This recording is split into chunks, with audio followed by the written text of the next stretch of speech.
Hola plebes, les doy la más grande bienvenida a este primer episodio de la serie que se va a convertir en su favorita, Los Mitotes del Ayer, aquí en 1, 2, 3 de asada.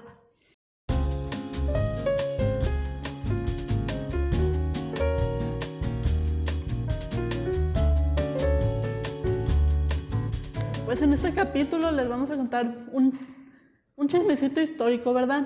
Que tiene que ver con uno de los temas que está más en tendencia actualmente, que es la migración. Pues hoy les hablaremos sobre una ciudad de Sonora muy padre. Es mi ranchito, mi hogar. Y sí, les estamos hablando de la mismísima Nogales, Sonora. No sé si ustedes sabían, pero hay algunas ciudades que tienen el título de heroica por defender el territorio nacional, pues resistir ante las invasiones extranjeras, y una de ellas es Nogales, Sonora, heroica Nogales. ¿Qué tiene bueno la torta Nogales? Ahorita vas a ver. ¿Cuándo se le da este título de heroica Nogales? Se le da en 1961, pero ¿por qué? Pues fue por un hecho que conocemos en toda la ciudad, que se ha denominado la Batalla de Ambos Nogales, que ocurrió el 27 de agosto de 1918, donde se enfrentaron el ejército estadounidense contra la población civil de Nogales, Sonora. ¿Y esto en qué terminó? En que colocaron el primer cerco permanente de la frontera. ¿Y por qué se dio esta batalla, verdad? Tenemos que entender principalmente dos sucesos. Por esa década de 1910, pues, ¿qué pasó? La Revolución Mexicana. ¿Qué desató esto? Una ola de violencia en el país. ¿Y qué temía Estados Unidos? Que esta violencia llegara a su territorio, además de que afectara las inversiones que tenía aquí dentro, ¿verdad? Y luego pasaron cositas, ¿verdad? Otro suceso que tenemos que tomar en consideración es la Primera Guerra Mundial, que empezó en 1914. ¿Qué pasa en 1917? Le filtran los chats a Alemania. Pues acá, si ustedes conocen el famoso telegrama Zimmerman, de por sí México y Estados Unidos ya no se caían bien, y con este telegrama a Estados Unidos le entró el miedo, pues. Después de que entra Estados Unidos a la Primera Guerra Mundial, se promulga el 22 de marzo de 1918 la Ley de Control de Viajes, que pues obligaba a los estadounidenses que cruzaban la frontera a diario a mostrar sus pasaportes, ya sea que salieran del país o entraran en él, y pues puso más exigencias para los mexicanos que iban a trabajar, que siempre hemos cruzado, la verdad. Dependen de nosotros, pero eso no lo admiten.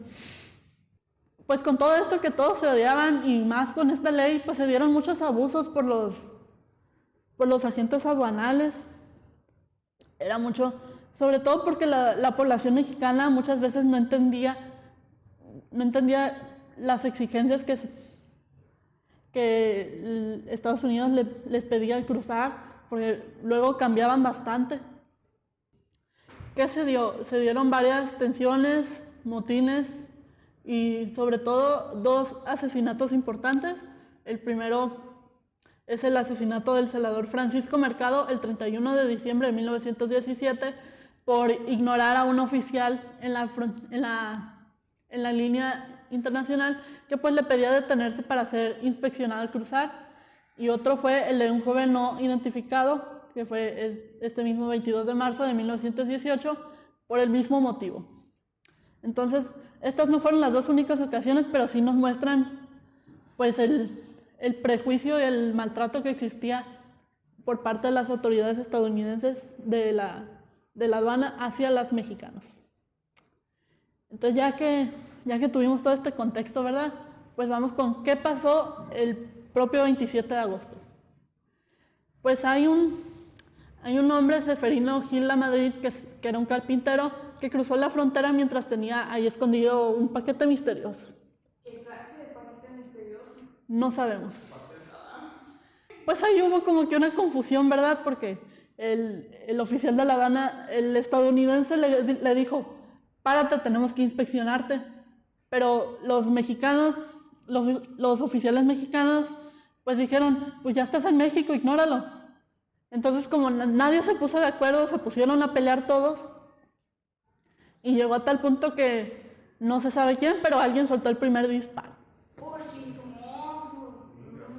Porque nadie se ponía de acuerdo, porque nadie se caía bien, pues. No quiero ser antipatriota, pero yo fui rico. No es por meter cizaña, pero sí. Entonces pues ya empezaron los disparos, ¿verdad? Entonces la noticia se difundió así.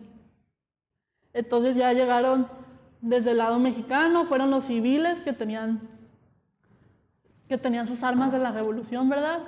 A apoyar porque... Y luego desde el lado estadounidense pues llegaron soldados. Entonces cabe destacar esta diferencia, fueron soldados estadounidenses contra civiles mexicanos. Una pelea muy desigual, diría yo. ¿Por qué dirías tú? Pues porque son civiles contra un ejército preparado, Mariano. No, pues sí, ¿verdad? Esto pasó en un episodio de Lo que la vida me robó. Ok, pues sí. Entonces, pues, ¿por qué no fue a apoyar al ejército mexicano? Pues porque se estaban peleando en otra parte. ¿Qué no era? Recordemos que todavía estábamos en tiempos de la revolución. Una de las grandes bajas del lado mexicano fue el presidente municipal de aquel entonces, Félix B. Peñalosa, quien se dice que al oír no se ha llegado a un consenso si estaba en su despacho o en un restaurante, pero lo que sí es que escuchó los balazos, salió corriendo, trató de calmar la situación. Se dice que traía su bastón con un trapo blanco en modo de rendición, de que buscaba que se calmaran todos. Y pues lo mataron los soldados estadounidenses. No te tocaba. Entonces pues hubo como que todo este rollo, estuvo todo el día, llegaron la 10ª Caballería de los Estados Unidos, había algunos fuertes campamentos allá en Nogales, Arizona, llegaron de ahí también. Desde el lado mexicano pues estaban los civiles desde distintos puntos, desde distintos cerros.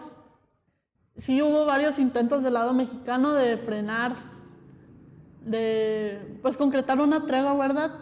Pero como dijeron que los dos lados debían izar la bandera blanca, pues los estadounidenses se pusieron los moños y dijeron, ni madres, no vamos a izar la bandera blanca. Fue hasta las 6:30 de la tarde que del lado mexicano se hizo una bandera blanca en el edificio de la aduana y pues pararon las hostilidades, cada quien se regresó a su lado, se cerró la frontera y pues ya empezaron las negociaciones, ¿verdad? ¿Qué iba a pasar después de esto? Entonces fueron los generales de Rose y Cabell del lado gringo y Plutarco Elías Calles, que era general y gobernador de Sonora en ese entonces. Se reunieron para hacer la investigación de los hechos y cómo iban a resolverse, qué iba a cambiar.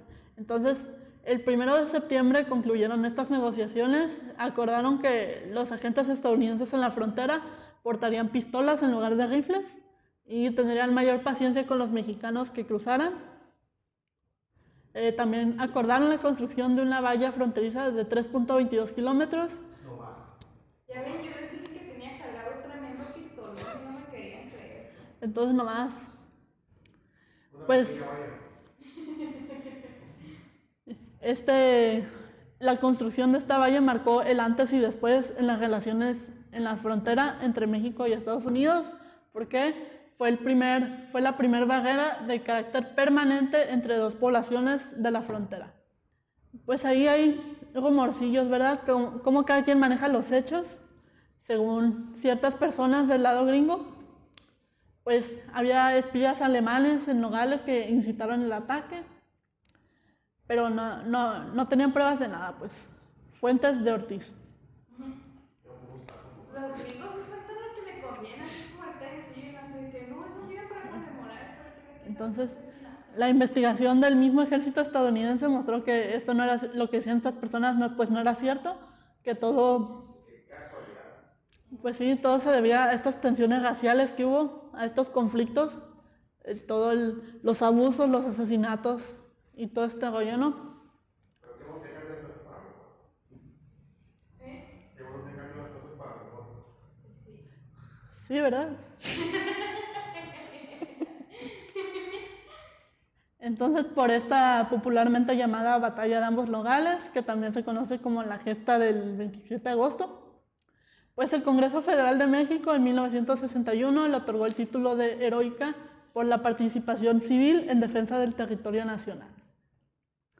Esta batalla ha quedado pues inmortalizada en varios productos de la cultura popular, por ejemplo, el corrido de Nogales, que fue una... No se puede tocar en aguas. Este no es narco.